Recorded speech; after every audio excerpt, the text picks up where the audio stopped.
swinging it back around to the long lost 90s again this week. Remember the band James? Sit Down, Born of Frustration, a favorite of mine, and of course, the perfect song, Laid.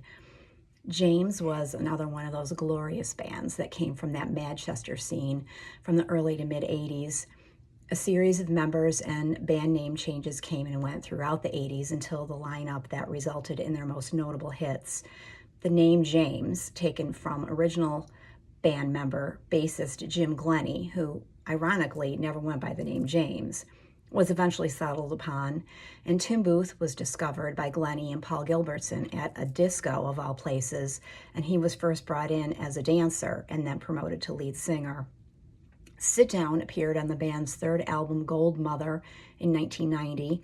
Born of Frustration was from the fourth album, Seven, and peaked at number 5 on the U.S. Billboard Modern Rocks Tracks in 1992.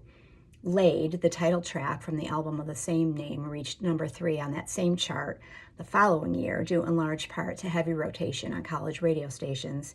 It reached 61 on Billboard's Hot 100 and is probably their best-known song. It was originally intended as a throwaway B-side until legendary producer Brian Eno convinced them that it could be a hit. It's been covered by another of my favorite 90s groups, Better Than Ezra, as well as Butch Walker and some others. Laid was the perfect song for 20-somethings in 1990. Not yet adults, but not kids either. The story, the lyrics, Tim Booth's falsetto, also yummy and relatable. The guitar intro, and then that intense drum part that sends you right into the first verse. The bed is on fire with passionate love. The neighbors complain about the noises above. And then it's repeated before the second verse. My therapist said not to see you no more. She said, you're like a disease without any cure.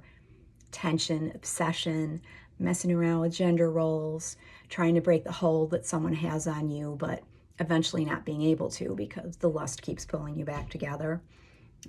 Those days, am I right? I have said this repeatedly. Some of the best music came out of the 1990s and unfortunately seems totally forgotten today. From what I could find, James still tours. I might have to put them on my list of groups to see before it's too late so I can relive my glory days. Find this song on YouTube or Apple Music or Spotify or wherever you listen to music. Or better yet, go to a record store and see if you can find copies of their albums and listen to them on vinyl. The best way to listen to music, in my opinion. Laid by James is the perfect song.